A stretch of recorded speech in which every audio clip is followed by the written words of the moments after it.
Hi, it's Dr. Beth Corbo. I'd like to welcome you to week 3 of RDG 540 Comprehension and Fluency.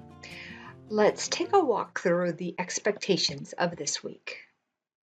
This week, we will explore the multidimensional skills involved in text comprehension.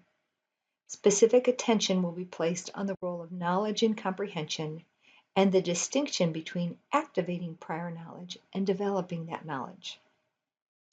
Our learning objectives include your ability as a learner to be able to explain the difference between comprehension products and processes, your ability to describe why students have comprehension problems, your ability to analyze how the text, reader, and context each affect reading outcomes, your ability to explain the role of background knowledge in comprehension and describe the implications for instruction, and finally, your ability to identify the principles of a knowledge-based curriculum.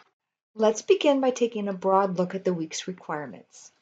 You'll be responsible for participating in a discussion board. You will need to complete 2 activities and a retrieval practice. You will also begin your work on your comprehension vocabulary instruction planning project. And just an FYI, this is probably the biggest project of the class, so you will want to get started on it right away. There's a lecture for you to watch this week that provides details of the project. The readings this week focus on comprehension, learning, and knowledge.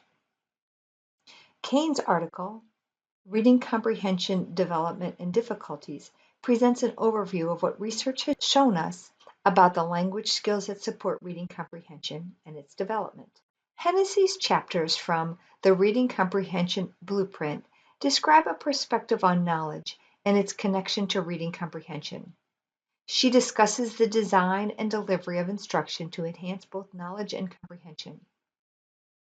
In Chapter 8, Hennessy discusses helping students to use inference to construct meaning. The Hughes and Lees article explains that although some forgetting occurs for all learners, there are students who are particularly susceptible to experiencing difficulties with retaining content.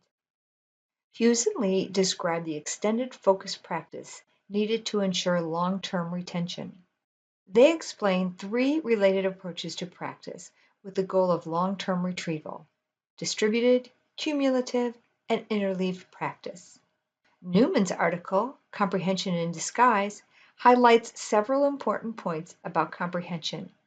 A primary point being that when reading a text, readers draw in their personal store of knowledge about the topic of the text. Readers use their prior knowledge to fill in the gaps. And finally, Willingham's seminal article, How We Learn, The Usefulness of Brief Instruction in Reading Comprehension Strategies. In this article, he concedes that although research shows that teaching reading comprehension strategies can be effective, he considers them to be, in quote, a bag of tricks that can indirectly improve comprehension, end quote. He suggests spending less time on comprehension strategies and more effort in expanding students' knowledge and vocabulary. You have a couple of short videos to watch this week. The first is from our friend Nancy Hennessy, titled Thinking About Comprehension. In this short video, about 5 minutes, Nancy Hennessy shares insights into the elements of comprehension and how educators can facilitate comprehension for students through structured literacy instruction. The second video explains the baseball study.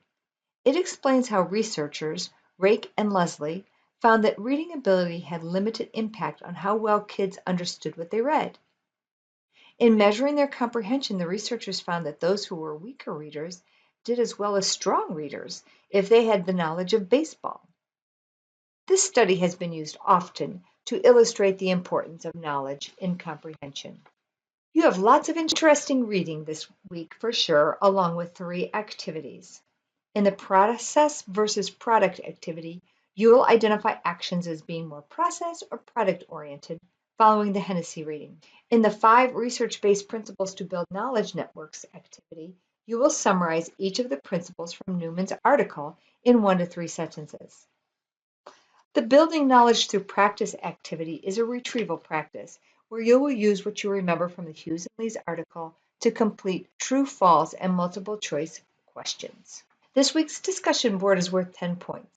Your initial post is due by Thursday at 11:59 p.m. and your response post is due Sunday. After reading this week's articles and chapter, you will most likely recognize both the importance of comprehension strategy instruction and the importance of teaching content knowledge. Willingham suggests spending less time on comprehension strategies and more in expanding students' knowledge and vocabulary. How might this look in your classroom or in your teaching situation? In your initial posting, you are to identify 3 important ideas that you gleaned from the readings and discuss how those ideas might affect your classroom instruction. This week, you should begin working on your comprehension vocabulary instruction project. Detailed instructions for this project can be found in your syllabus. Also, please listen carefully to Lecture 3D. This is probably the most challenging and time-consuming project in the course, so please make sure you have allocated enough time for its completion. That's it. Have a great week and remember to contact your instructor if you have any questions or concerns. Thank you for listening.